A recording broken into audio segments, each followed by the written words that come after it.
So if we're not live now we're live. Hello, everybody. We're going to be talking about Wicked for Good and Stranger Things Season 5, Volume 1. We're going to be talking about Volume 2. We're going to talk about thoughts, theories, predictions, everything in between.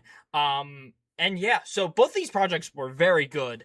I loved Wicked for Good. I will get more into detail about that, but I did love Wicked for Good, and Stranger Things Season 5 is also pretty good.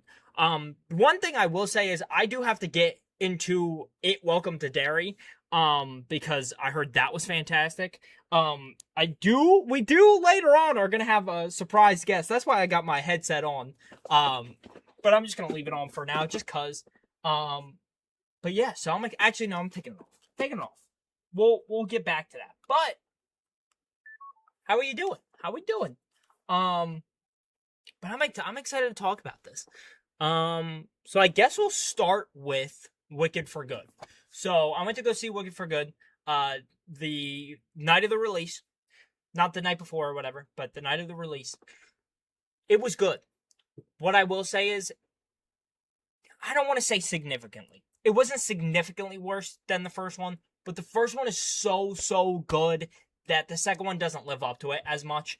I think one of the main problems is that this movie is Glinda's movie, and I think Elphaba is so much more of an interesting character compared to Glinda. Not that Ariana Grande does anything wrong, I just think the core of the story is Elphaba, so it's hard to kind of live up to that. So I'm not gonna put any blame or any whatever on that. So overall, it was a pretty good movie. It's like when you go to the movies and you're like, oh, that movie was fun. It was a step up from that, but it wasn't like a big step.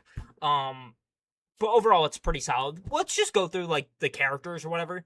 Madame Marble, flip it up, Wicked Witch. I don't know why I find that so funny. She thinks it's hilarious. Oh my gosh. Michelle Yeoh's great. She's great. I loved her in Everything, Everywhere, All at Once. One of my favorite movies of all time. But I don't think she can sing that well. Which, they don't give her this, like, so many songs that, like, are integral to the story and are, like, really, like, deep and passionate and whatever. So it's not, like, a huge deal. But it's, like, she's not great. So, like, I'm not, like, trying to be weird or not trying to be, like, whatever. But overall, what can I think? Overall, she's not great. So, let me just, sorry, I'm just going through my notes and everything. Yeah, so she's not great at singing. So, it wasn't great, but she's a good side villain. She's a solid side villain. So I'm not gonna be all on her about that. She's great. The Wizard, played by Jeff Goldblum. Jeff Goldblum is a perfect musical villain. Because in a musical, I don't think they should be as evil because the villain is going to sing. So if you're trying to make this like scary threat in a musical, I don't think it's going to work that well. So I think as a kind of mischievous kind of villain like that, like he does evil things, but like as just like a kind of like fun like evil villain, I think Jeff Goldblum is perfect for this role, and he's singing pretty good. I don't know if he has any musical theater background, or like I don't know how deep into this he gets actually, because I mean I'm not knowledgeable about that kind of stuff, but overall I think he did a really good job. But yeah, I mean he's fun, and that's all you really need, and I think the whole storyline of he wanted to be a father and then he wanted a family and everything, and then he finally gets his family with Elphaba and doesn't realize that he's her freaking dad. I think it's awesome that he doesn't get to he's like, oh, I want a family, oh, I finally have Elphaba, but I'm gonna lie to her and keep things from her, and then I'm gonna lose her, and then she dies, quote unquote, and then it was his daughter, and he didn't know. And then he figures it out by the end of the movie. My girlfriend, Sophie, is really into musical theater, so she knows all about Wicked and everything. So she told me that in the Broadway play, he never actually technically figures out that that's his daughter or whatever. So I mean, I think it's way better that in the movie he figures that out. But yeah, I just think it's a little better, and I think I clocked that. I think I predicted that before it even freaking happened. Like I think I predicted that originally. I'm like, oh, is that the wizard or what is that? And Sophie's like, oh my gosh. But yeah, now we're gonna move on to the main Wizard of Oz crew, and this is what I'll say about this. I cannot look at this production, this movie, as connected to the Wizard of Oz because I really want to like Wicked, but I can't. There's like certain things that don't make sense if you try to link them that far, that close together, and try to say they're the same story. This is all happening at the same time and whatever. It doesn't make sense to me. Like why is the Wicked Witch so evil to Scarecrow because she knows it's Fiero and then but in the movie she sees the Scarecrow for the first time, and she realizes that it's Fiero, and like it just doesn't make a lot of sense. And like I in my heart want to say when I watch the Wizard of Oz, because I love the Wizard of Oz, I want to watch that and be like, that Jit is evil. That Wicked Witch is evil. That's just what I want to do. So I have to kind of separate them, but this is what I'll say. I do like the idea that I saw this, I think in like a TikTok comment section. Somebody said that the Wizard of Oz is what the wizard wants you to think happened, and Wicked is actually what happened. And it's like this like visual representation of what happened to Dorothy and all them, and they go on this fun adventure or whatever and defeat the Wicked Witch, and that's what the wizard wants you to think happens. But in actuality, that Wicked happens, and Wicked for good happens, and that part of it I think is really fun. But overall, let's go back. We're talking about the Tin Man, Scarecrow, Cowardly Lion, and Dorothy. Ethan Slater, Bach. In the first movie, I was like, this dude's weird. This is Ariana Grande's boyfriend. Okay. Dude's kind of weird. I mean, that's kind of the point of the character, so I was like, okay. Alright. When he turns into the Tin Man, the dude's scary. I don't know if it's just the way it's shot or whatever, but when I made a TikTok about this. When he delivers the line, I have a personal score to settle with the witch. You can hear he says, and not to be like whatever. I'm not trying to like whatever, but like the story of Wicked is basically about racism, about her being green, and that's she's a minority between everybody else, so like she gets discriminated against, and it's this whole thing, obviously. And Madame Morble uses this to like make people scared of her, and she's so wicked she turned green, and something like that. But my point is, he says Wicked Witch like it's a slur, which is crazy. He says it like that, and it's like, wow. Because the clip I'm seeing on TikTok of the original musical, I don't know who the actor is who plays Bach in the musical, but man, does Ethan Slater do the line justice. And I think he does it way better, honestly, personally. I think a lot of people would agree with me.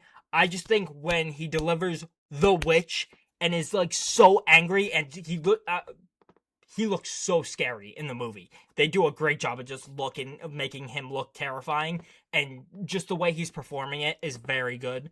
But overall, I think the problem with the musical, the clip I'm seeing or whatever, is they go, the actor says, the witch! And he drags out witch in like a higher pitched tone, and I don't know if it's just the way the mics picked it up, but it doesn't sound like he's like angry about it. The song's literally called like something the Witch Hunters.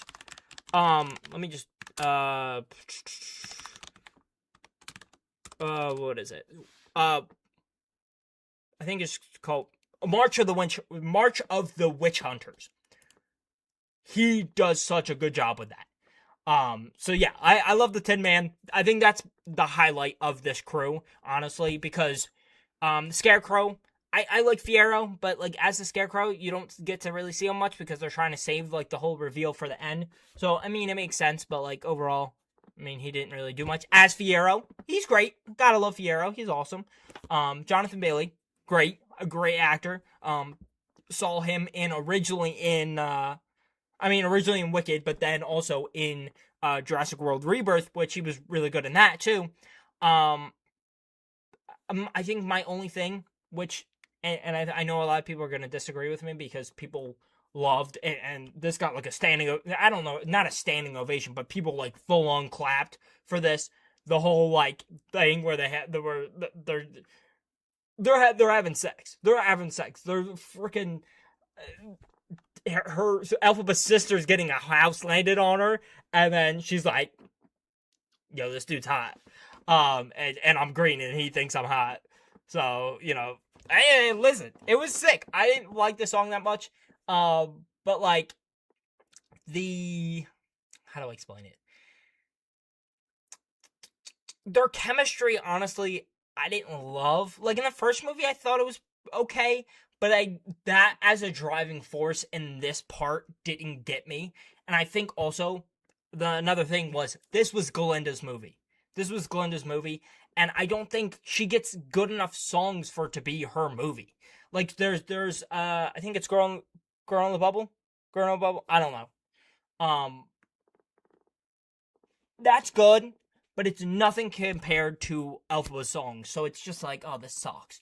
But overall, it's fine.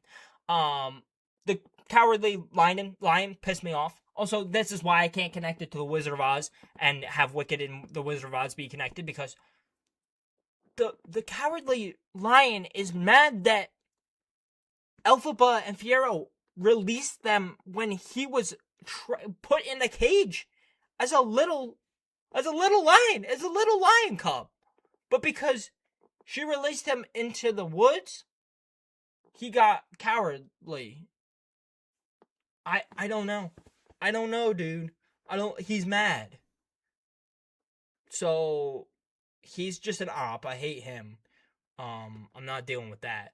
And then not showing Dorothy, that was like something going into this part I was excited for was seeing how Dorothy interacted with everybody, which we see in Wizard of Oz, but I mean they could, again, they don't seem like scared of kind of going against what happened in Wizard of Oz. So I was excited to see Dorothy interact with these characters because they seem pretty different. So I think it would have been pretty fun. But they end up not even showing her face, and she just walks around as a faceless character basically the whole movie. Literally the whole movie. So, yeah. I was pretty pissed about that. But it's fine. It's good. It's all good. But so yeah, we're done with the crew there. But then yeah, Glinda, this is her movie. I was writing notes about each character, so I already kind of went into this. Yeah, the songs aren't as good. This has nothing to do with Ariana Grande. She does a great job playing Glinda. I just think personally, I don't find her character that intriguing. And her songs aren't that good. But it's not like they're performed bad. I just think that Cynthia Erivo as Elphaba is so good that it's kind of hard for Ariana Grande as Glinda to be even comparable to that, because I think Elphaba is obviously the main character of the story, so it's hard. Like, it feels like it's supposed to be both of them being like the main characters, but it just doesn't work. So that kind of sucks. But yeah, it's fine. It's fine. But then we move on to Elphaba. Amazing as always. Again, I think the Fiyero bits aren't that intriguing. But man, No Place Like Home, which I believe is original for this movie, absolutely incredible. My girlfriend Sophie didn't love it, but I loved it. I don't know why personally. I was like, this is fire. I don't know. It's just a fun song, and it links to Wizard of Oz, and like that just kind of got me. But that's sick. But this would not be anything if I didn't bring up No Good Deed. Sophie turned to me, and as this song comes on, she just sees me go. It's like, and I started being like, oh my gosh, she casting the spell. I don't know how it freaking goes, honestly. But man, is that song good. Wow. And like there's a part, oh, it's when she says Fiero. You can hear Defying Gravity, kind of her like signature. It seems like she has that signature like whatever, and I don't know if that's how it is in the musical, if it sounds the same as Defying Gravity, but that little like that part is so good. It's so good. I just think the reason why I don't love this as much as the other one is that again, you can't compete with Defying Gravity. That moment, I watch it again multiple times. It gives me chills every time. I don't know why, but that song is so good, and oh my gosh, they build it up so well because you think it's gonna end, you think it's gonna end, you think it's gonna end. It stops, and they bring it back, and then they end it, and then the movie ends. And it's like, wow, that was awesome. So like seeing that for the first time, that was great. And I just think like the second one tries to link in with Wizard of Oz too much, and it doesn't really do anything for me personally. So that kind of sucks. Any other thoughts I have for Wicked for Good? I don't know. Okay. We are getting in. I don't know if I told you who the special guest was, but our special guest, I am about to contact them. That we're about to have him join in.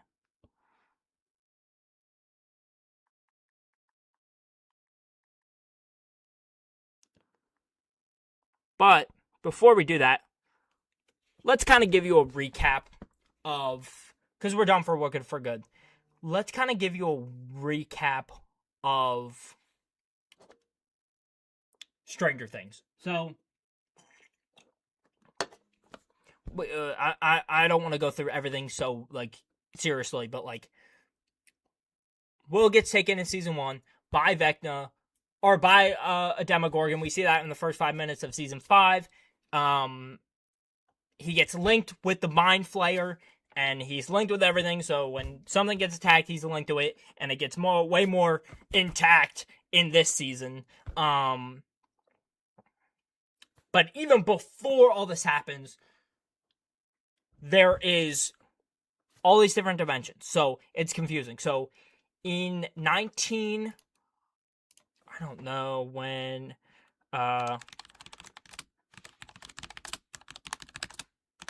so there's the Stranger Things play, which is so much more integral to this plot than I think any of us realized it was going to be.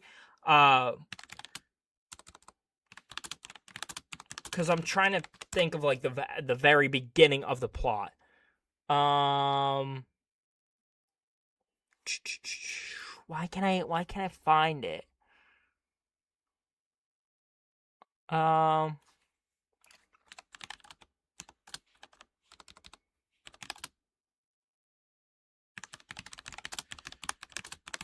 basically,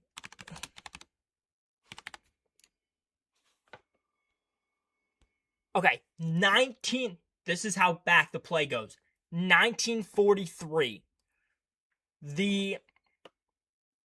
I don't know if it's the government or whatever. So in the play, this talks about Henry Creel. So Vecna, whatever, like talks about him, how Joyce and Hopper went to school. I believe Steve's dad, because I swear she says Harrington in the beginning or during the memory flashbacks during 1959, which is when Henry goes and he kills everybody. But I'm getting lost. 1943, the government tries to disguise and make the USS Eldridge invisible. There's like the whole like theory, like whatever, about this in real life. So that's kind of freaking crazy. So that happens in 1943, and then on top of that, why can't I think? 1943, that happens. They're trying to disguise it, but instead of making the USS Eldridge invisible, they use this technology and it sends it to Dimension X. So Dimension X is where all the demo folders go Like all that's where all they're from. So all the demo bats, demo dogs, demo gorgons, all of them, the mind flayer, they're all from there, and that's where Henry Creel gets sent to when he is a child. As a child, he goes to where Nevada, I believe Nevada, in 1959. But in 1943, they disguised the USS Eldridge, but instead of disguising it, they sent it to Dimension X. Dr. Brenner's father, so Papa, his father, if I'm being correct about this,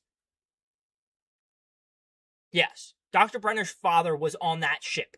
So this is why Dr. Brenner is doing all these experiments, because he knows his dad got lost and he knows what experiments he was doing.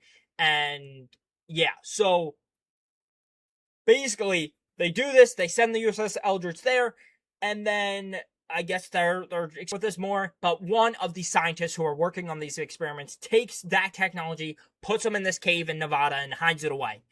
Henry one day is just a kid going on a field trip, or not a field trip, but just like a whatever, and he's driving around with his family as just a little freaking kid, goes into this cave, he gets sent to Dimension X, and he gets powers. He interacts with the Mind Flayer. He did not create the Mind Flayer or the Dimension X. He didn't create any of this. He was sent there.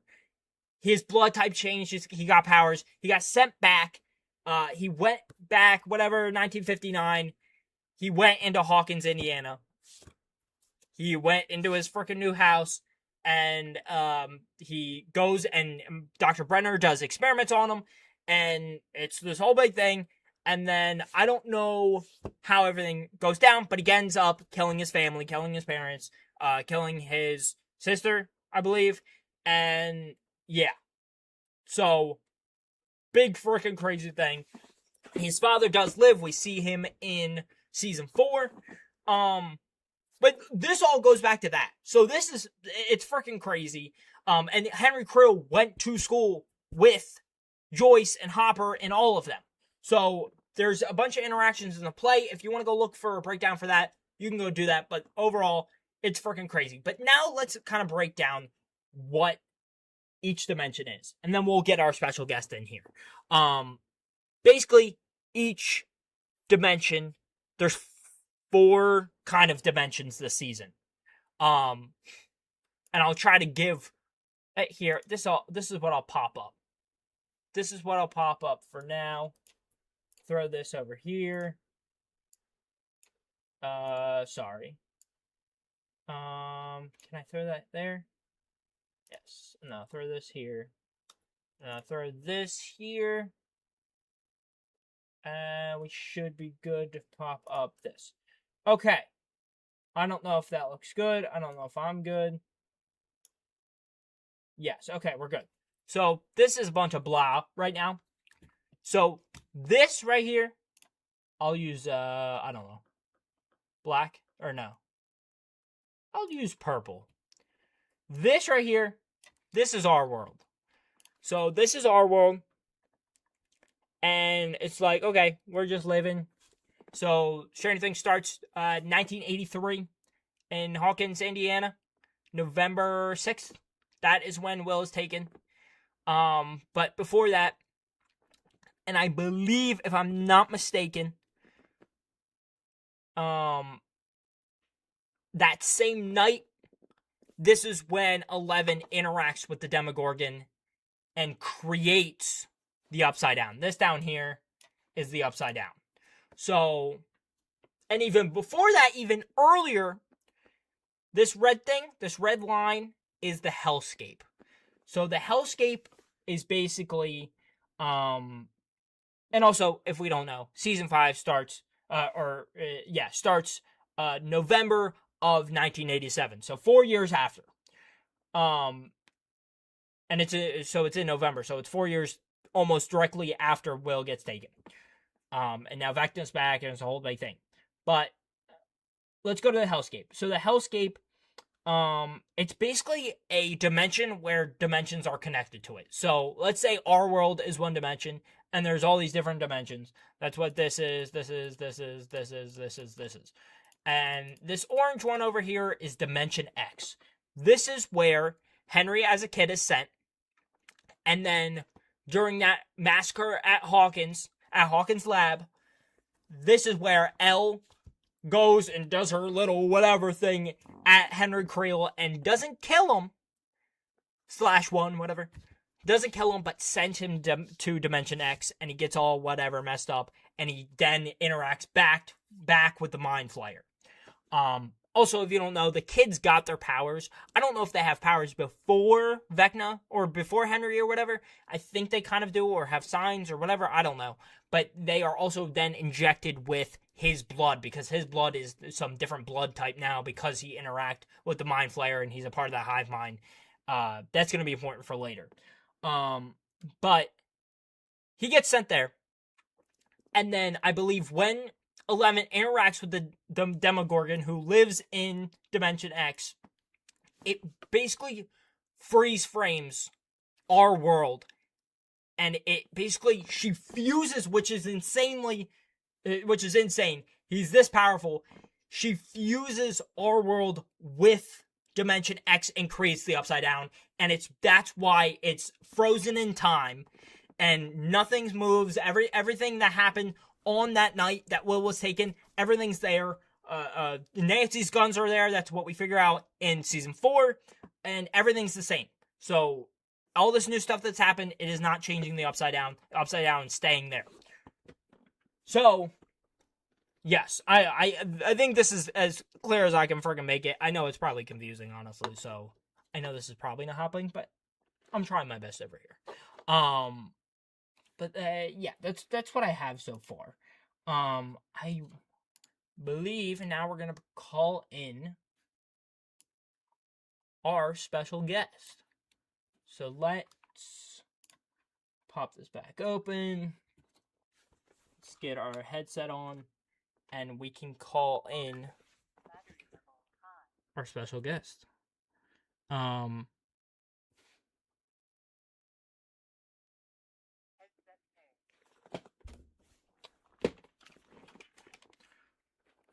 right. So let's see if we can get him on here. Start a voice call. Let's call him up. All right. Hello. How we doing? All right, wait, hold up. Let me make sure my Here, I can hear myself. Well, can you hear me? Can you hear me? Yeah. Well, no, I can hear you. Okay. Let me do this, and can you talk? Hello. Okay, there we go. We got Sean.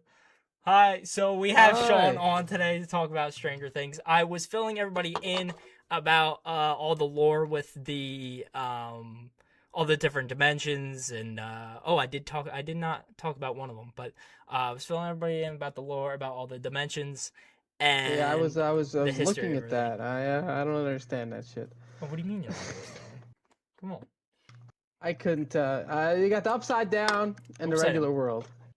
Yes. So basically, what I believe is that the night that Will was taken, that's when the Upside Down was created. So 11 created the Upside Down. I think that's pretty fucking clear. I think it would be way too complicated to like explain like somebody else created the Upside Down. I don't think, maybe it was Henry, or maybe Henry sent like a thing or whatever. I don't know.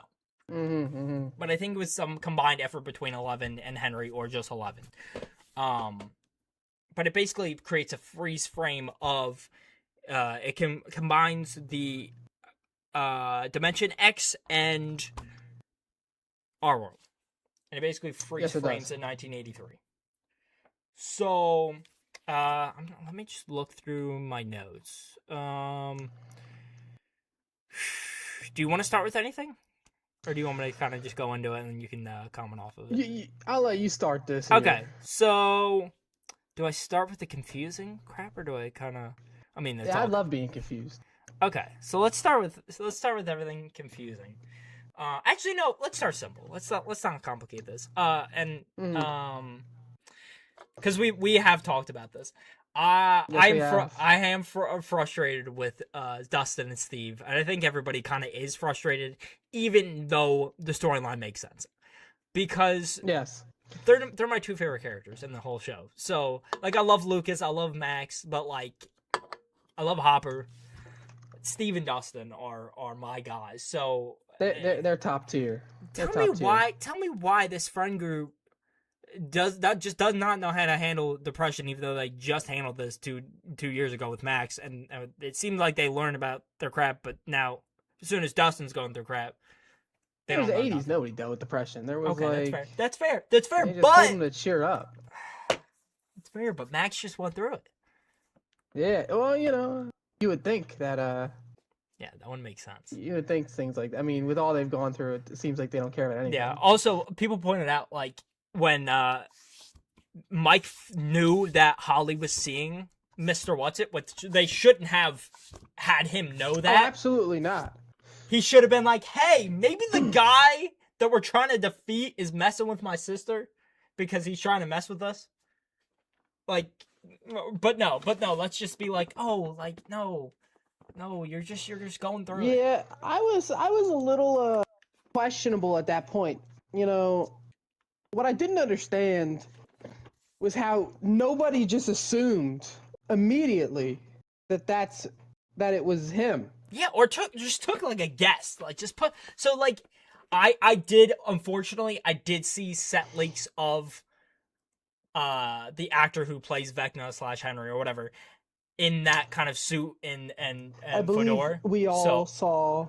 So it was those. like, I already knew that's what was gonna happen, but like, it seemed obvious. I think I would have figured it out like within 2 seconds, even if I didn't know that.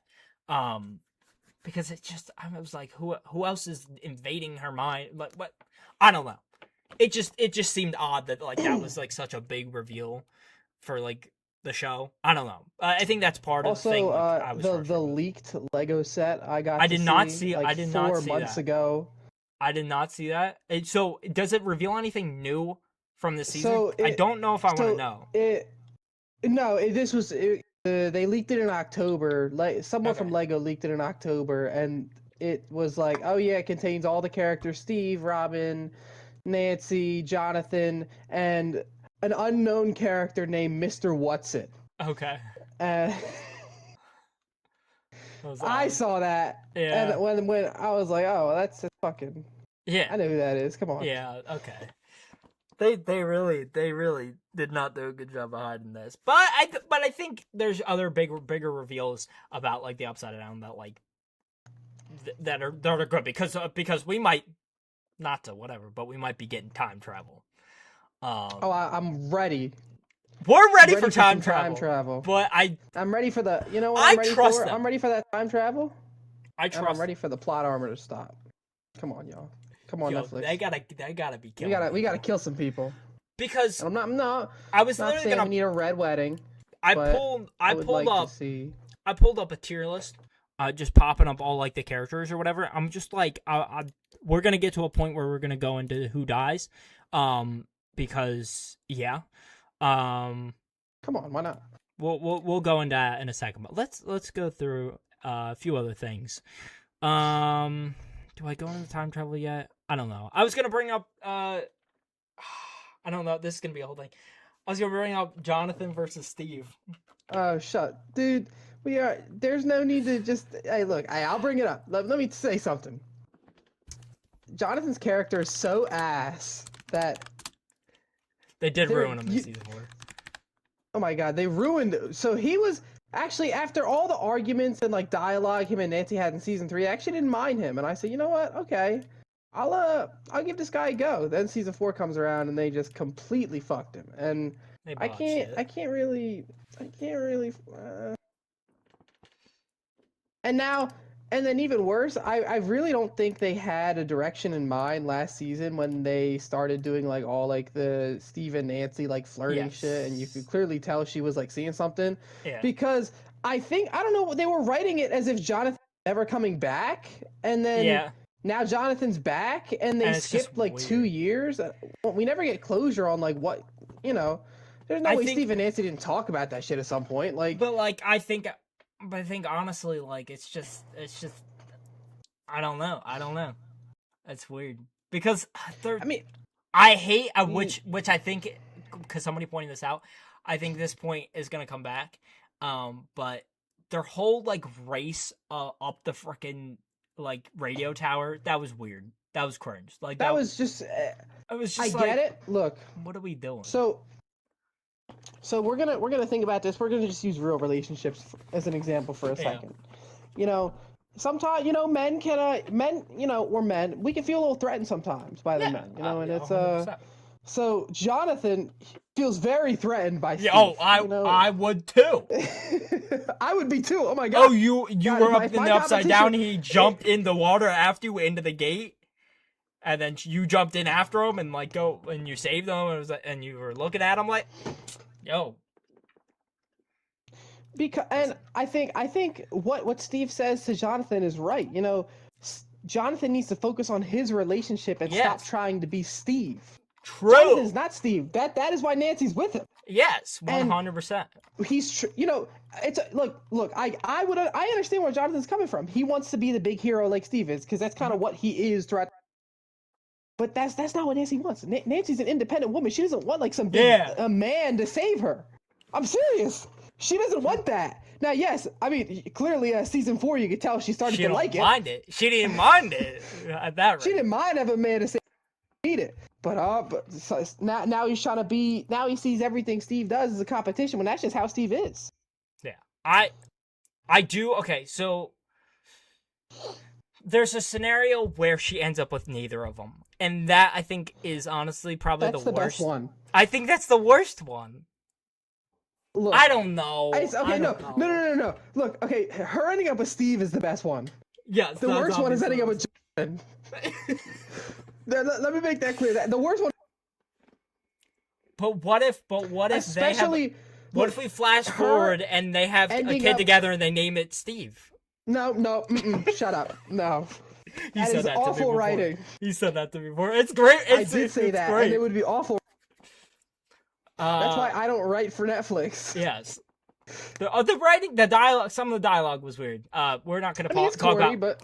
Yeah, but like some of it's corny. I think the one line that bothered me the most was Lucas's line when they're talking about the tunnel. Oh, hit the dick? Yeah. And he's like, I'm gonna soften. It's pretty funny. He says, I'm gonna soften it. Years old. Yeah, but he says. Years old. I'm 21 and I say shit like that. Yeah, but he looked at the camera. He looked at the camera and was like, I'm gonna soften it. I was like, all right, chill, dude. I was like, all right. I don't know if it was the way he delivered the line or whatever. This but is it was what happens like, when you let actors influence their lines a little bit. Because that was not the doing of a director. No. Okay, I'm gonna leave that. Let's go into. So, everybody who thought that, and I still think people are still thinking this, thought that Will would end up with Mike. I think 100% the reason why they included don't have a brain. The only defense of it is Will 100% likes Mike. And it's not like it didn't exist, but I think the point of Robin's whole speech to him is that it's not Mike, it's you. You're the jit. You gotta find yourself, and the whole moment where he kind of is like flirting with Mike, and then Mike just kind of walks away. Is like, okay, you're not gonna end up with Mike. Mike is in love with Elle, and that's just gonna happen. And like, you got the freaking Stranger Things Twitter is like to say 11 and whatever. So like, the whole like shipping crap. Like, I get it. That's what these fandoms do. But it's just not gonna happen. So whether it should happen or not, it doesn't matter. It's not gonna happen. So I basically said that like, it wouldn't make sense in the sense of the show. It just wouldn't make sense. I think, but what I think we talked about this also the other night. The title of the next episode is called Shock Jock, which is talking about Robin. kind of like That's Robin. talking about Robin. Well, it could be Steve too because he also works for the radio station. But a shock jock is specifically the host. Yes. Not so that's like I would completely get it. Steve doesn't really seem like the radio host type. Obviously, we can't know for sure. He hasn't hosted one, a few throughout the time. But I'm gonna go out on a limb and say it is Robin. Yes. So also she's the one who. So the definition of the shock jock is, they're like expressing opinions in a deliberate, like offensive and provocative way. That's literally what the definition is called. And we see in episode 1, she pisses off the government and they try to shut them down. So yeah. So if we're talking about shock jock and you look at the trailers and we saw crap happen around the frickin' radio tower. If a character's gonna die in episode 5, it's 100% Robin. I think there's a possibility with the fact that Steve and Jonathan raced up the radio tower. If that was a setup for Steve trying to race up the radio tower and turning the electric or the whatever on or turning it off or whatever, he might get shocked, which would be shock jock. But I think that's more likely to be Robin. And I think maybe he does run up the radio tower to do that, but I don't think he's the one who dies from it. I think Robin is the one who dies. And setting her up, connecting her with another character in Will, it makes so much more sense for Robin to die. I think if they don't start killing people, they're just not going to kill anybody. I can't have that. People need to die. It's not that people need to die. I was told people were going to die. I hope they told us people died. This is what I'm saying, because also this was my big problem. Karen and Ted Wheeler should have died in that episode. If Nancy not one or the other has to watch both her parents die, that would be so freaking tragic. And Barb and all this other crap she's had to freaking go through. And then which, in my opinion, the characters I want to get the last shot on Vecna to kill him, or the Mind Flayer, or whatever big bad we're going to end with, the characters that I want to end it, it's 100% Nancy. A character without powers. Yeah. I think the powered character should get the beings weak and like kind of like get them low or whatever, and then walk them down. Wheeler shows up with a shotgun and just shoots them. I think that would be so awesome, and she gets revenge for him sending the Demogorgons and having them attack Karen and Ted and taking Holly, and she's just pissed off at this rate, and her getting the final shot on Vecna I think would be awesome, and I think she deserves it. But yeah, 100%. Fantastic analysis, Tony. We'll go through all the episode titles in a little bit, but let's see what else let's talk about. Also, I was actually speaking to my girlfriend last night. She did remind me. She was like, because I explained to her what shock jock meant, and she was like, yeah, but what if they're like playing you and Steve actually does die in this episode? I don't like that. I don't want to hear like that. But 100% should die in the finale. He should die in the finale. If he doesn't die in the finale, he ends up with Nancy. If he lives and doesn't end up with Nancy, that's the worst case scenario. I honestly, if he finds himself a nice girl, I can't say I'd mind. If it's not Nancy, I mean, look, if Jonathan dies and it's not Nancy, I'll have a problem with it. Yeah, I don't know. Because the writing around the past 2 seasons has been honestly subpar, below average. I would like to see. Look, if you're gonna write it in the way you did, which I wasn't a fan of, it was just no good. It painted Nancy out to be like this prize between them, and that's just how it is when they write, shows and movies. But it just made it was like so boring. Like, give me something else. Yes. And now it's like, oh well, pretty much she just goes to whichever one doesn't die. Like, how ass that is. Yeah, it does. That does kind of suck. Oh my god. I don't know. Like there's certain things like they can handle it in a certain way, I think, which wouldn't piss me off. Because I don't hate Jonathan and I don't hate Steve. So if she ends up with one of them or neither of them, I think that'll be fine. I think they can do it in a way that is entertaining and not just annoying. Now, I do have one thing. We all saw.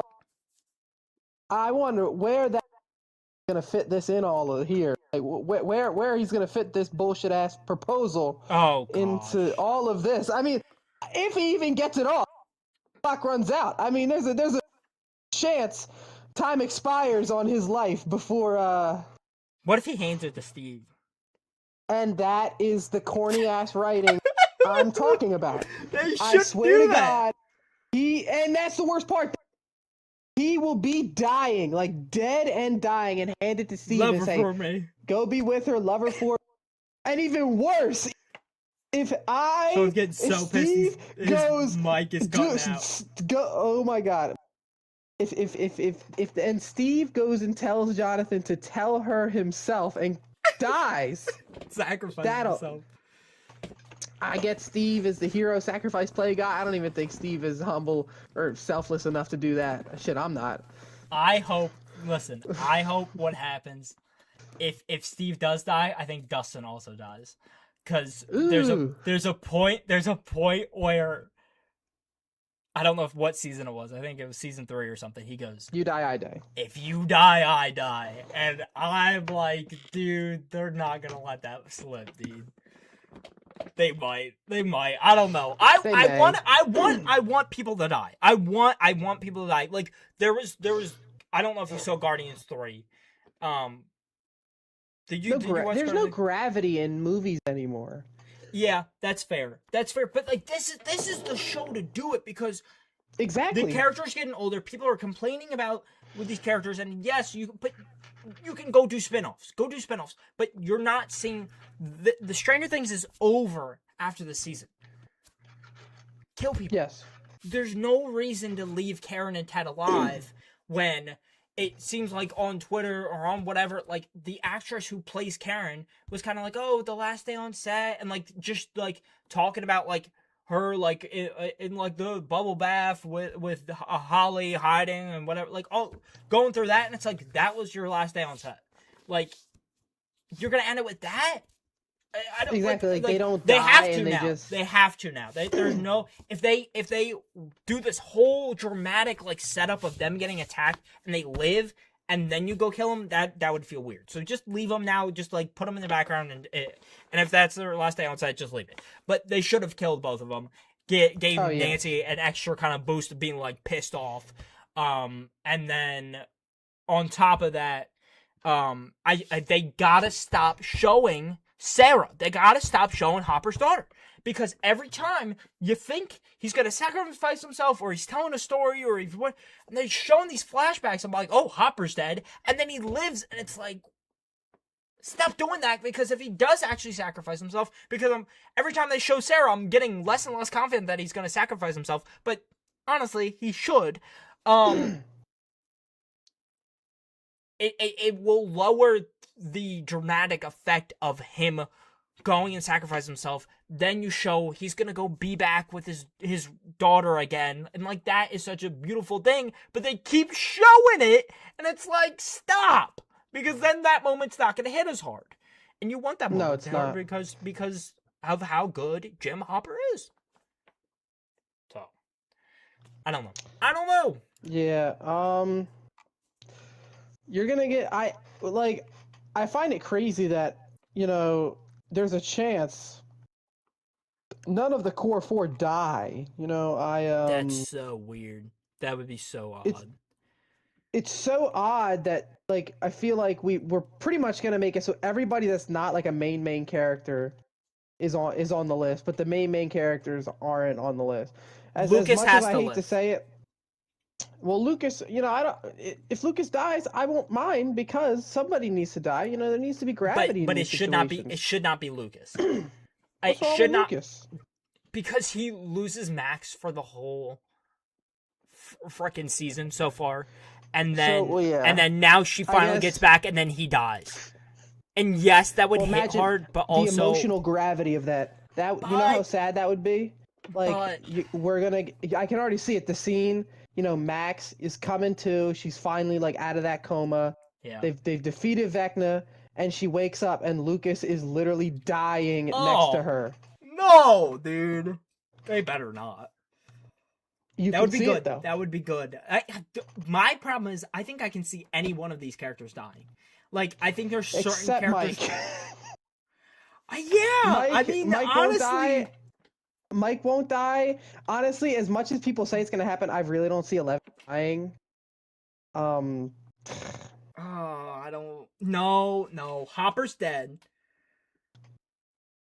I don't know. We'll get back into this in a second. We'll get back into this in a second. all right. Do I go into the time travel? Do I go into? We'll go back in. Let's go into the time analysis, travel. Tony. We'll go back into the time travel. All right. Mm. I can tell you exactly what they're setting up with two subtle details, which most people are gonna gloss straight over. Derek, delightful Derek, great character. I think everybody hated him at first, and then as soon as he was like, "Oh, I saw a Demogorgon, I'm scared out of my mind right now. I'm gonna go be the greatest character ever." He in those flashback scenes or the scenes where he's in the school, I think this is where they kind of set up the fact that like some of these characters know certain things and are gonna bring them up when we're dealing with these like crazy plots, and it would be so funny, which I think is gonna happen. Derek being like, "Oh, a Tesseract," because this little child who is Holly's age, I don't know how old Holly's supposed to be, I believe 7. This little kid has a Tesseract, which is basically a representation of a 4D shape. So 3D is left, right, up, down. So left, right, as in like just like a timeline. Up, down, so it's kind of like a graph. Back and forth, where it's like just our 3-dimensional world. And then that 4th dimension. In A Wrinkle of Time, the book that Holly is reading, that 4th dimension is time. So you're moving not back, forth, left, right, up, and down. You're moving between time. And the fact that the Upside Down is stuck in 1983 at the night that Will was taken, that's interesting.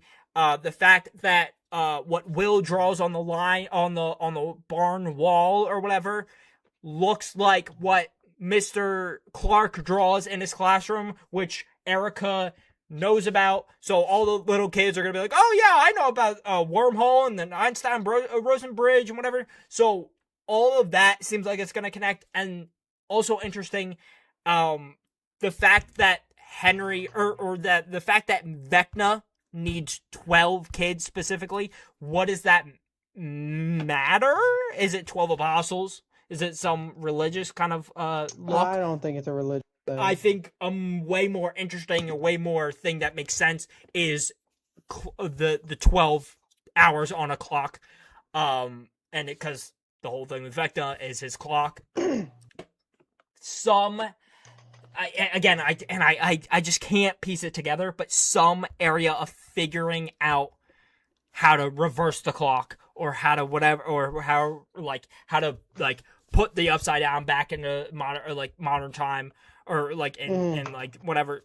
That might be what he's doing. The Upside Down. But the problem is what you got to figure out, which I don't think we can possibly figure out. I think people can theorize things, but like there's like I just don't think there's enough information trying to figure out what Vecna is trying to do, because he uses these kids, and he uses the kids in season 4 of Stranger Things because he is trying to get people who will break easily. That's what he literally tells Will at the end of this volume 1. He's like, "You broke so easily. You were the first, and you were so easy to break. And I'm gonna grab all these kids. And I'm gonna break them too." So he uses these young kids because they're easy to break, and he takes them, and he literally puts them in the frickin' wall, and he's creating this thing. Where is this place at? We don't know yet.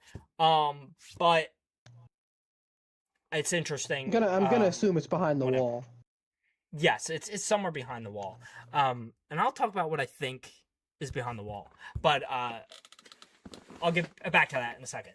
But also, and then season 4, he used all the kids who are depressed and going through crap because they will also break easily. And he uses them to open portals to Hawkins. Why does he do this? I don't know, honestly. I don't know what he's trying to do. I don't know if he's trying to merge Dimension X with Hawkins or the real world overall. I think maybe that's interesting. But my problem is I don't think it's that interesting. That he just wants to take over the world. Like, I feel like there has to be something else behind it, but I don't know what that would even be. Because there's nothing it seems like he's like driven on. Like, the only thing he talks about is that he hates humanity and he wants to start over. I think that's the only thing about the 12 apostles that would be interesting, is that he's using 12 to set time back to reset everything, and he's gonna now start his new world with these kids who are linked to the hive mind, because now we knew this is what happened to Will, and now he knows it works, and now he's gonna use these 12 kids to link into the hive mind, is gonna use them to whatever. I don't know if he knew that Will was gonna get these powers. I don't know. I don't think he did. I don't think he was aware that this could occur. I think he underestimated him. I think he was like, all right, I'm going to kill his friends, and I'm going to piss him off and say, you're weak, and I'm just going to throw you down, and I'm not going to kill you. I think, honestly, he should have freaking killed him. Oh, no, he should have killed him with a chance. And now, also, if he's going to try the same thing that he tried with Will, and he's giving he's putting himself in a bunch of these kids. These kids what is that? What's going to happen when, oh my god. Delightful Derek? What's going to happen to Delightful Derek? What's going to happen to all the kids if they come to and some of them have fucking powers? I mean, I don't know. That would be sick, Is Vecna cooked? Is Vecna cooked? I would think so. Okay. So, yeah. So, yes. Okay. Also, honestly, what you pointed out that we can't really seem to find a direction on Vecna. I kind of have a problem with that, What is he want? I feel like by this point, there needs to be an explanation of what this motherfucker wants. I mean, I hope it happens in the next 2 episodes. Because I'm sorry, like, I want to start. Look, I don't want to be trying to still figure stuff out in the second the penultimate episode, the second to last episode. I don't want. I want to have time to be like. If you want there to be like an aha moment, but honestly, like, but you can do opened a portal into the real and didn't immediately do something with it. So I'm kind of not comprehending what his goal was if he didn't immediately do something with it, because the way Nancy described it in her dream or whatever, the vision he gave her was that his armies were going to come into the world and presumably kill people, take over, but that's not what happened. He didn't do anything. I think maybe that was partially because they clocked him. But you would think he would be pissed off and would send people immediately. Because exactly like, I doubt they covered the hole up in a day. Yeah. Well, yeah. I don't know. Maybe he was just that beat up because he is way slimmer. He's so much scarier in this season than season 4. Oh, yeah. I thought he was scary in season 4. His body's gone. He is so cool. Bones surrounded by these vines. He looks sick, dude. They did a really good job of making him actually terrifying. And him blowing people up, pulling the grenades, and then throwing them into a gas tank. That was sick. Dude, they cut away and then cut back to him, and then show this army man crawling away, and then he puts his, like, I don't even know, he's like Groot. He puts his, like, Groot freaking fingers right through his eyeballs. That was terrifying. Like, that was gnarly looking, dude. I love that. Do you know what I'm talking about? Yes, I know what you're talking about. That was awesome. It was gnarly. Shit was nasty. It was nasty. I think I was like, which I don't know, dude. I don't know why. I don't know why Vecna can't.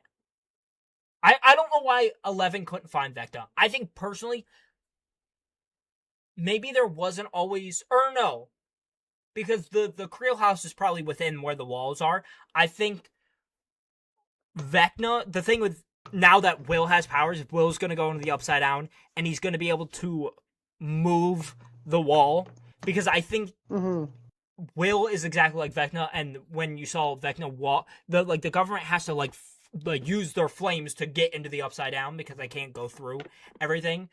Vecna just moves everything, and then he puts it back because he's a part of the hive mind, so he's a part of the Upside Down, and he can move this crap. That's why, which is weird that I think the way Eleven's powers work and the way Will's powers work are two different things. Because I guess he's connected to the original guy. He's connected to the hive mind directly to the mind flayer, but 11 just has his power. It just has Vecna's powers, but doesn't have all his powers because he's not connected to the hive mind. So I think that's why they needed Will to have powers so they could get behind the wall. I think that's what they're going to do, and then they're going to find wherever this area is behind the wall. And I don't know if the Upside Down is like directly outside of Dimension X, because honestly, if this is like kind of like this bubble or whatever, this like circle, maybe it's just like in the center of Dimension X, and that area that he's keeping the kids is Dimension X. But yeah. Also weird, I don't know. So I guess that these kids go, like Holly is in, which is one of the dimensions, one of the whatevers I didn't talk about. Henry's kind of like mindscape. They literally go into his memories, and I think the reason why they go into those memories because they're connecting to the hive mind, which Henry is also connected to, so they're in his head. And I've talked about this with Sean, and Sean doesn't think I'm right. I think there's a possibility. You know about this. I think there's a possibility that Mr. Whatsit is the version of Henry who was just that little kid who went exploring into a cave. Because why would he let Holly get the music, get his spyglass, which he loses in the cave in the play, in the Broadway play. He loses that spyglass in the cave when he goes to mess with the technology that they leave in the cave. So I think there's a chance that Mr. Whatsit is the good version of Henry. And also he gives Holly music to escape Vecna. But if Henry / Mr. Whatsit is Vecna, why would he do that? So there's something. I think it's all fake. I think that's why. So yeah, I think that's the main counterpoint, is that he's just trying to appeal to Holly, but Holly doesn't know that the music protects you because she doesn't know what's going on. So again, I don't think that's good enough. But maybe I'm 100% wrong, and they're just trying to like say, oh, he's just using music for fun. But like it's just odd that he gave her her favorite song. That's all I'm saying. That's all I'm saying. I mean, have we ever really, have we ever considered the fact that he doesn't even know about the music, like, and what it can do?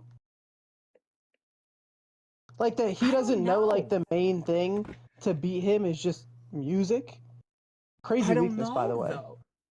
It's a great weakness. I think that's fun. That's crazy that they thought of that. That's like music is like the way to beat him, which is sick. Music is the way to beat this guy. They just want to use 70s or 80s music. They just want to use. Oh, they just want to use good ass 80s songs. Which I'm not complaining about. Kate Bush, fire. But yeah. Anything else? Okay, so. This is something that I thought about because, do you think because Max is in Henry's mindscape, she will get powers at all, and because 11 is the one who kind of revives her and sends her into Henry's mind? I don't think so. You don't think so? Okay. I don't know. There was something maybe in his mind. In his mind, she's got some sort of powers. I think that would be kind of interesting. In his mind, she has powers. I don't know. Maybe and also, there's I forget the name of the movie that the Duffers kind of said they took inspiration from a movie. There's a few that kind of revolves around that, having powers inside the mind. Is it Inception? And living in someone else's mind. Is it Inception? No. Well, Inception is one of the ones they kind of said that was like. Okay, yeah. I don't know. Okay, so I'm just gonna leave that because honestly, I think instead of using that stupid, it was all just a D&D game, Oh, crap. absolutely not. That'd be awful. That's not gonna. Oh, my friend has a gay crush on me. He just made that up. I don't think he would have freaking made that up in a Yeah, my D&D game. friend's a little bit gay. I don't. A gay for me. Mike made that all up. I don't know. That would be freaking weird. So instead of that, what I think, Hold up, bear with me now. Okay, go ahead. I don't know where you're going with this, but go ahead. The D&D thing, like, oh, that ends up being like the truth, and Byler is a real thing. You're just trying to feed into these people's freaking delusion. So I think what they're doing instead, which is way better, they're literally turning all of the characters into D&D characters because they literally keep calling different characters like different things. Like they literally say, "Oh, Will's the sorcerer." I said this on a TikTok. Will's the sorcerer. Mike is their like paladin. Yes, Mike is a paladin. Mike is a paladin. I don't know D&D.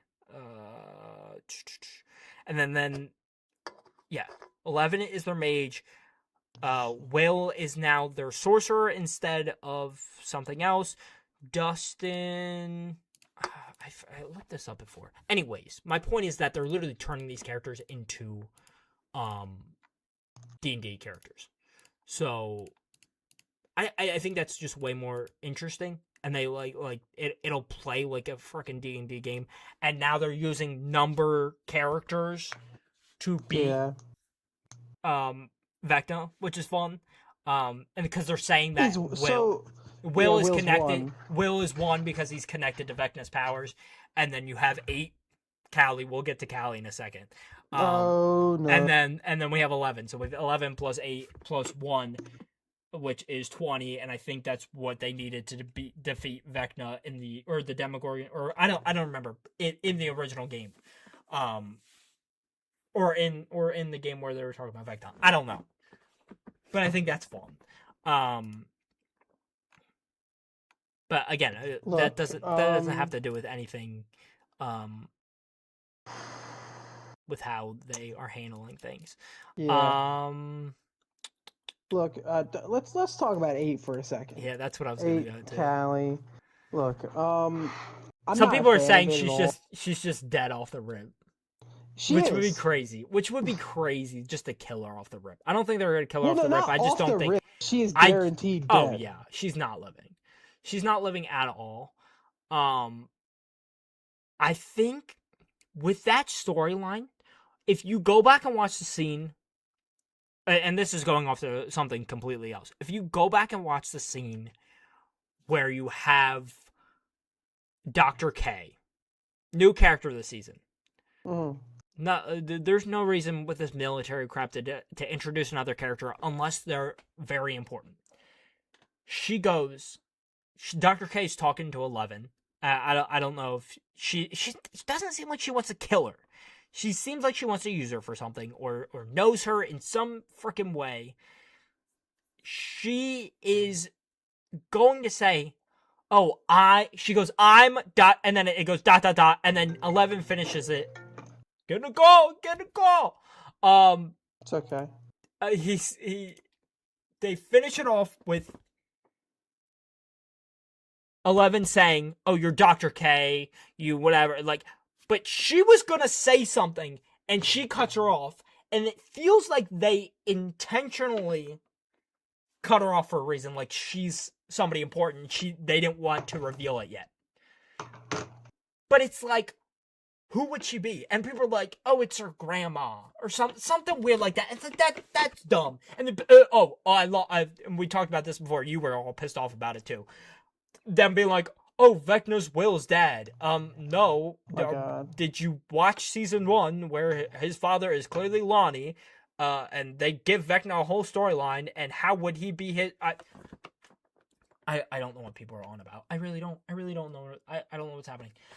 Anyways, Another thing about I don't know what to say about that. I don't know what to say about Dr. K and if she's important or if she, because I don't have a single guess. I've been trying to think about it. There's nothing coming to my mind that would be Look, important for the she's story if gotta she's be got to be an important important. character. She's gotta be important. Why do they want 11 so bad? I mean, they've won her every season because they think it's her fault. But it seems like since now they're based in the Upside Down, they know what's going on a little bit more, maybe? I don't know. Maybe. And then also, like, why? So, look, I mean, I get it if you think 11 is like 11 is the basis of all this, but why are we keeping Callie in the Upside Down? Yes. Why not just keep her on Earth? I mean, because I don't think they. I don't know. I guess it's just where they do their more top secret things so that a civilian doesn't accidentally see crap and whatever. I don't know. Also, something that was brought up on. I don't know if you exactly know who these guys are. I feel like I've talked about them. There's the Escape Pod podcast with Andrew and Hat Guy, and Andrew, the guy who wears Spider-Man, whatever, all the time. He brought up that 8 has her power because they all have different powers, which is interesting. 8's power is to put illusions in people's mind. And if that is linked to Vecna / Mr. What's-It in some way, that would be interesting. And the fact that maybe, which would be insane, Vecna is teaming up with the government to take down 11. I don't know what he would say or do to get them to, like, be friends, but then he attacks them, so that wouldn't make any sense. I don't know. But, like, using the Mr. What's-It illusions on the kids to lure them to go do this, whatever, maybe he kind of convinces the government in some way that he's going to use time travel to reset everything, and the whole Upside Down is going to be gone, and everything is just going to be erased, and everything's going to be fine and dandy, and instead he's going to go off and he's going to lead the world, and they don't realize that, but they're just going along with the plan anyways, and they're using 8 to take down 11 and put the illusions of these kids so that they can lure them into this, like, kind of central area of, I guess, I don't know, of somewhere, wherever that central area that Will drew or Will had a vision of. I think it's interesting you're actually onto something. They introduce her. Because I heard that and I was like, that sounds right. Because why? Because nobody cared. People deliberately say that episode has nothing to do with the show and it's not important, and why would you have that? And it brought 11 away from the rest of the group, and it made season 2 so much worse than it had to be. And she could have got back to the group earlier, and they could have dealt with the Mind Flayer earlier than that, and it could have been a whole thing that way. But instead, she goes to see her sister, and then it never gets brought up because the episode bombed.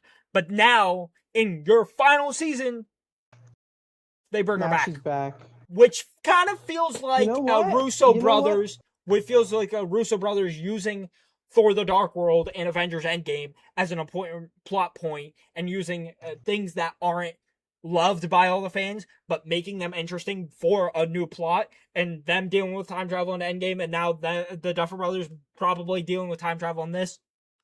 Seems pretty integral, but, like, I don't know if that's it. Or maybe the government's maybe they're a whole separate thing. Because it would be weird that Vecna attacks them. I don't know. So, yeah, I mean, I think that's all the notes I personally have. I think you actually might be right. Now that you say it. Yes. I don't know if we ever believe that Henry has the ability to, do projections. Yes. Well, yeah, but season I know 4... it wouldn't be a shocker if he could. Yes. But here's the thing, right? Because he can go in their head, though. But that's when he is in their head.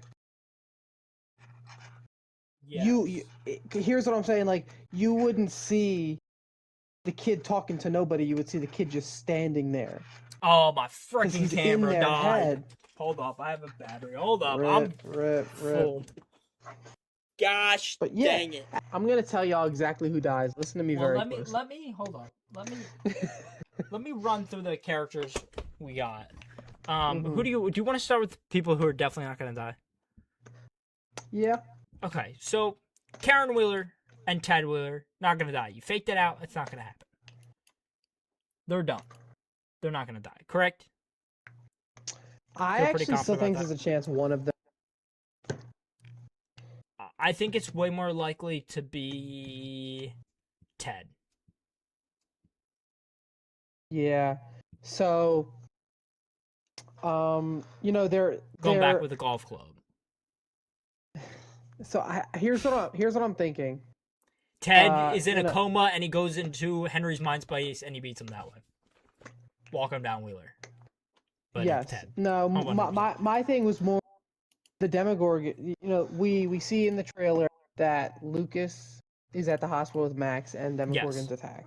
Whether Yes. it's dogs, whatever. Oh, alright. Ted and Karen are also there.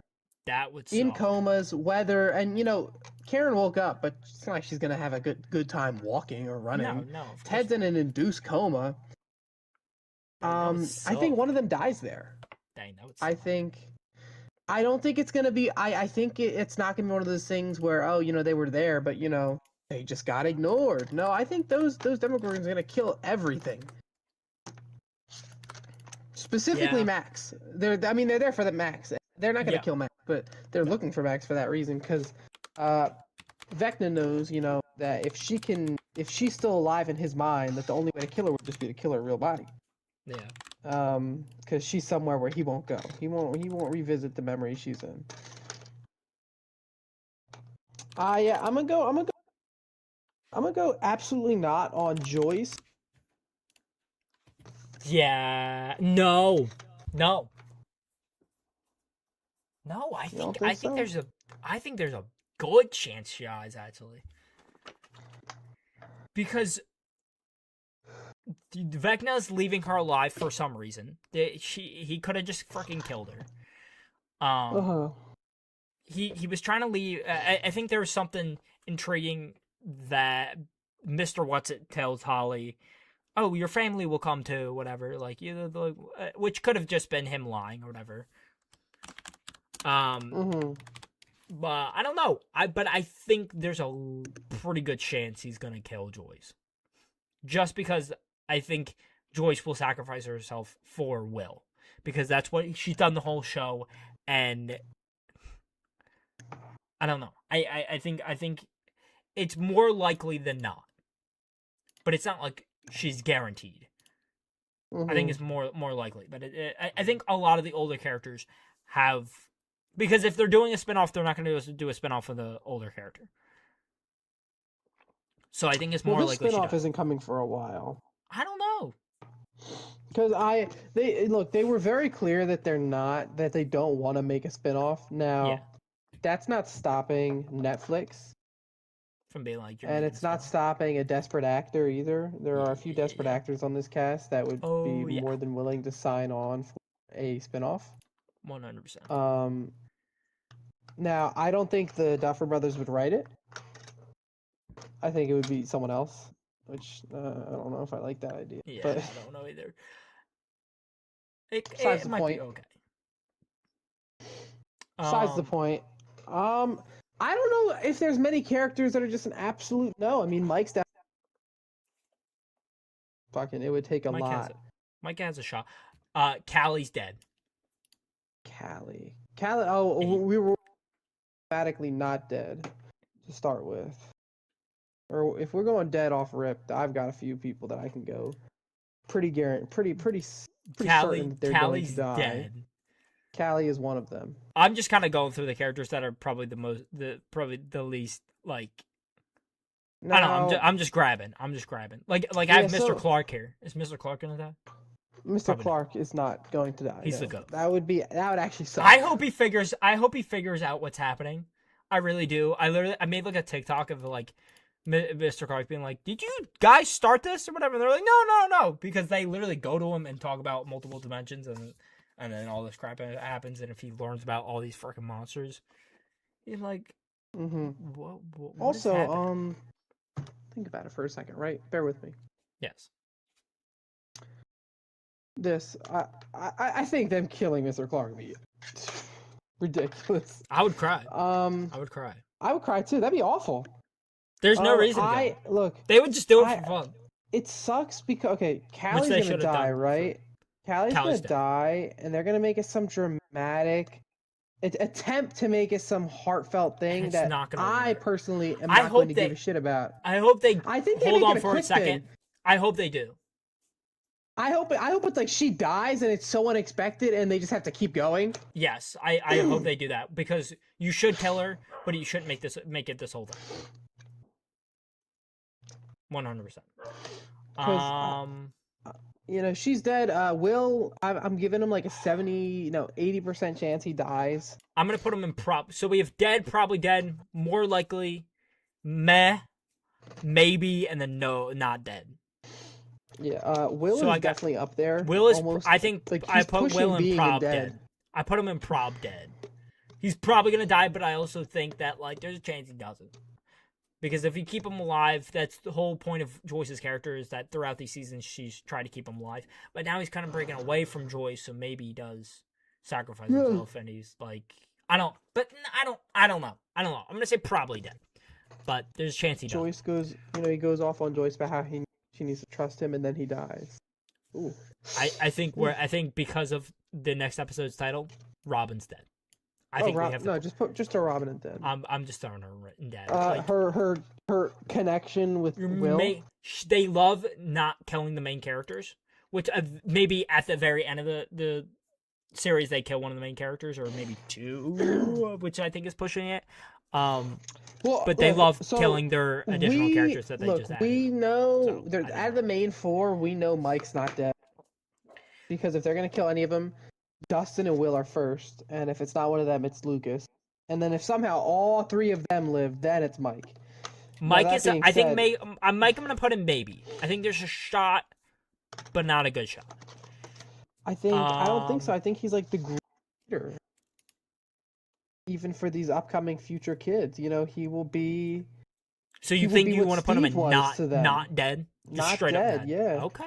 I think he's gonna be, especially look. I think if Steve dies, I don't know why this correlation for me makes sense, but if Steve dies, Mike will not die. Steve dies. Is it linked to Nancy in some way? No, it's not linked to Nancy. I'm saying that.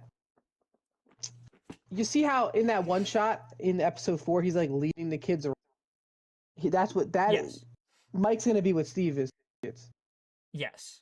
Obviously we're never gonna see it, but it's gonna be implied. Probably in the last episode when they do like a year jump after all this is over. Mm-hmm. He's like a teacher at the school or something. Exactly. He's like a teacher. Yeah. He's working at like some kids club or something. Yeah. Or just all the kids come into his job every day. Whatever. Who else we got? Who do we get to? What do you think? Because I want to kind of go to the characters that are just not as important. Murray. I think he's dead already. I think he's dead. You think he's dead in? I think he's dead in the van.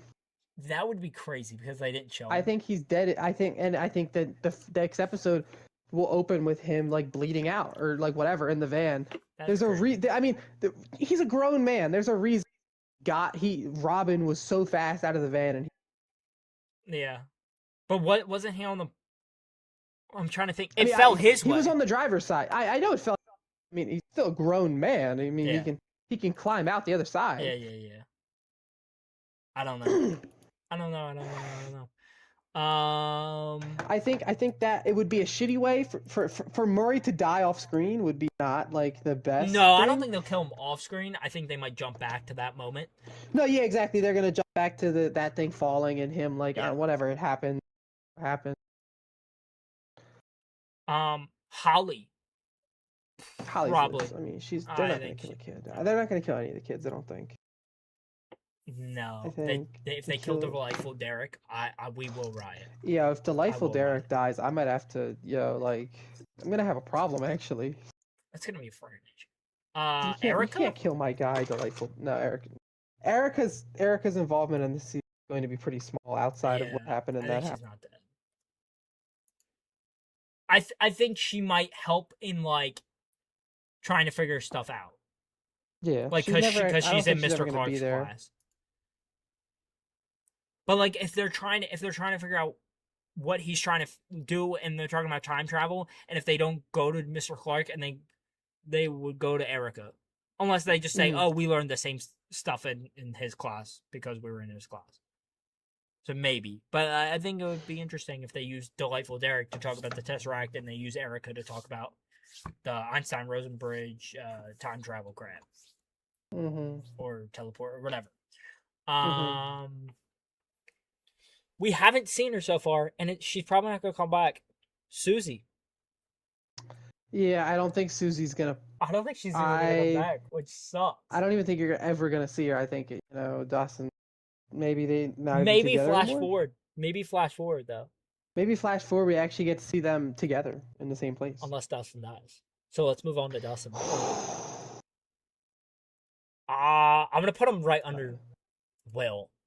I'm gonna say he's more likely. I think he's just as likely as Joyce to die. I am eager to know what that scene is where he's hugging Steve. Oh gosh. So there's really two things in my mind. That's the hard. The hard part. They're obviously having their heart.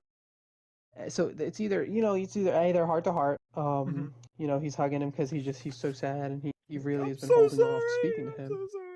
He's apologizing. Yes. But the look on his face, it's not the look on his face. It's the look on Steve's face. He looked scared. He looked fearful for his life. He really scared. Yeah. The look in his eyes, he was like not good. No, he so pretty much either that is before Steve sacrifices himself or after they just watched like Jonathan die. Oh. Maybe. Because I mean, look, for what we know right now, next episode will open with them approaching Hawkins' lab, which to our knowledge is where that portal is. Yes. Let's go to and Nancy. that is. I think she's a maybe, but I don't think she's gonna. No, yeah, she's a maybe. Honestly, it's literally just a 50. And I'll be able to answer that question pretty much based off how the next episode goes. I don't think so. I don't think it would be intriguing to see her die. No. I think it would be emotional, but I'll put her meh. Meh is between more likely and maybe. I think she's more likely than I don't think she will. But I don't think she will. I don't think she will die, and here's why. This whole season has been about making her suffer, at least with the way Vecna's moving. He wants to see her suffer. And honestly, when you want to see someone suffer, you don't normally kill them. No. It's the last, I mean, you do in the end. But not just why he's got personal beef with Nancy. But he just hates her. Let's go to 11. 70% chance. But honestly, I'm gonna put her with Will. I think she her and Will, like the two powerful characters, like Will is should die, will die. 11 is should die, won't die. Yeah. That's how I'm gonna go with that one. I don't think they're gonna kill her, Hopper. That's just a straight. I don't dead. think so. Really? I think so many fake outs. They've ruined the idea of him actually. I think they're still gonna do it. That would just be stupid. I'm gonna put it to. How about the same as Joyce? I have Murray, Joyce, Dustin, and Hopper. I'll allow that. It's not that I don't think he could die. It's that oh my God, it would be so stupid. If you wanted him to die, he should have blown himself up last episode. But there's nobody to blow up. I know. Well, you write it in that way. You Yeah, I know. write I know. something. You give him someone to blow up. They should have revealed that later on. If he is gonna blow somebody up, I feel like they should have revealed Yes, that later on. exactly. Like now I have to go the rest of the episodes knowing he has a bomb strapped to his chest, Yes. and that he could just blow up. Max. I think she lives. Yeah, There's a small I chance think she dies in his mind saving the kids, but I doubt okay. it. I'll put her in maybe then. I don't see it as emotionally rewarding to kill her. You gave her season 4. I don't think you're gonna kill her in season 5. I don't think you're gonna do that. You don't kill people twice. No, she died and 11 revived her basically. So yes. I don't think you kill her. Lucas, I think is. I want to say the same as Nancy. The outcome I gave is quite quite emotional. Yeah. Lucas is already injured. Pretty much gives his life saving Max, and she comes to and he's dead or dying next to her. Then I'll put him up towards Joyce, Dustin, Murray, Hopper, and then him. So Dustin, him. I think Dustin and him have the same chances of dying, but I think it's pretty likely. Mm-hmm. But it's not like super. It's not like guaranteed, but like it would hit hard if they died. That's how I feel about Joyce and Hopper. Lucas's is not guaranteed at all. I don't see it happening. If we had I'm talking some real peak writers, they would write it that way. Yeah. I just think because of I don't know. He just seems like he's been in danger a lot. One moment. He's gonna like these next few. I'm gonna just go through Henry. There's Henry and Vecna, which I've separated. Vecna dead. If they keep him alive, I think that would just be stupid. So I'm just gonna put Vecna dead. I think Sean would agree with that. The reason I'm keeping Henry here is because I still think there's a chance that there is the good version of him, which is either if there is a good version of him left in himself. I said I was separating Vecna and Henry, and I put Vecna in dead. There's no way they keep him alive. And I said if you kill Vecna, Henry's either definitely dead or definitely alive, because maybe you kill the Vecna, the Mind Flayer part of him, and he stays alive, which I don't think would happen. So I'm just gonna put him in dead as well. So if you kill Vecna, you'll kill Henry, which is partially Henry, why we dead. think that the part of the reason is we think that Will is gonna die because of that, because he's also connected to the Mind Flayer, and just because of how risky he's gonna have to play this season, I think is likely. Jonathan. We could pray and pray and pray to happen.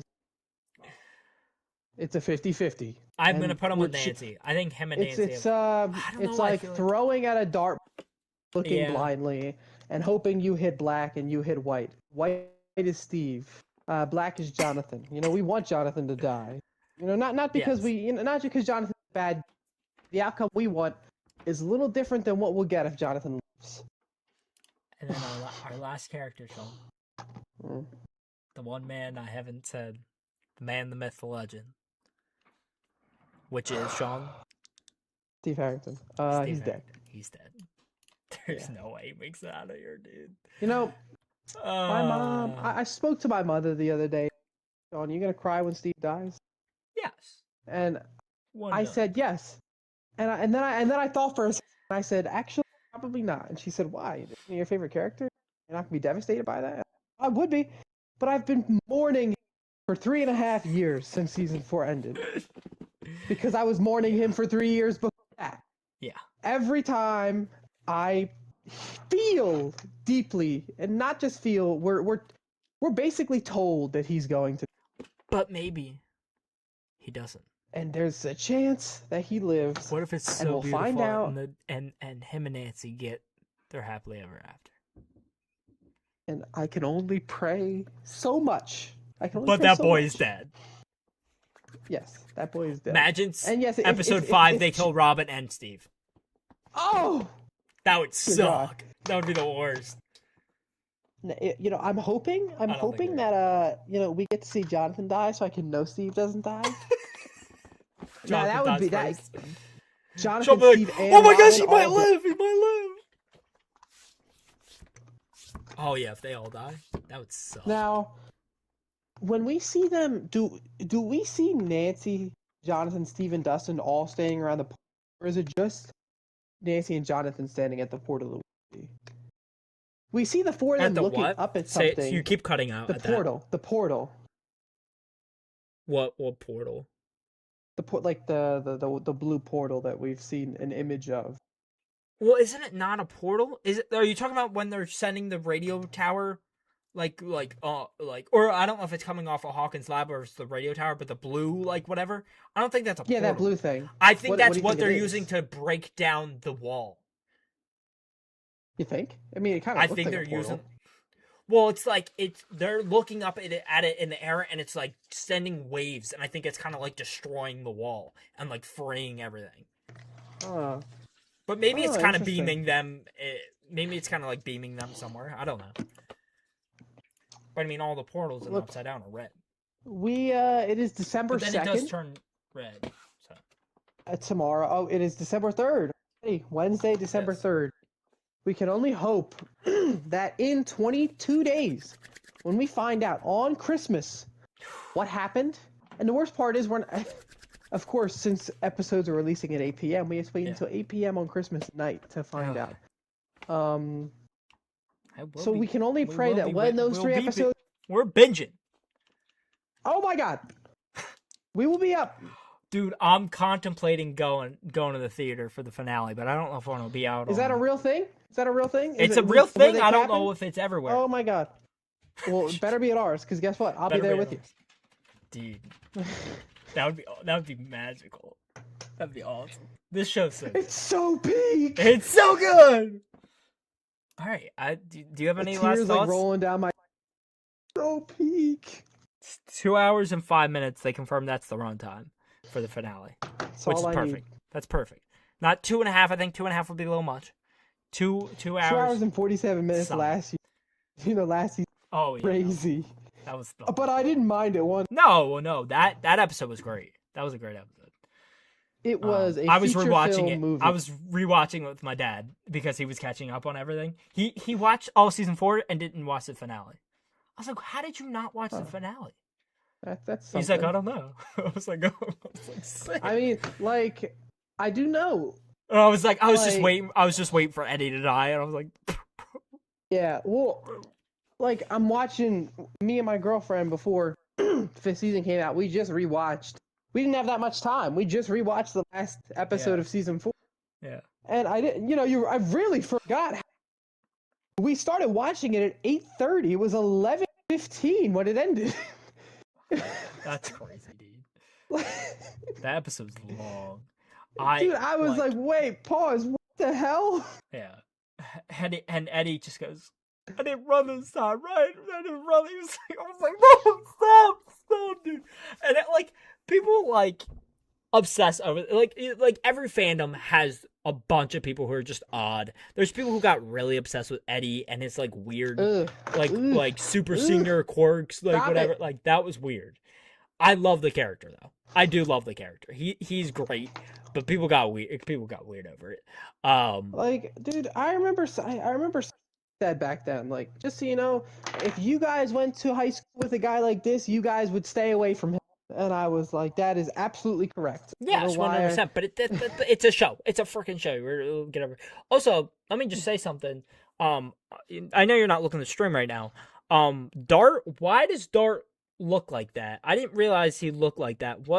That's a disturbing picture of Dart there. Do you remember Dart from season 2, the little demo dog that Dustin had? Yeah.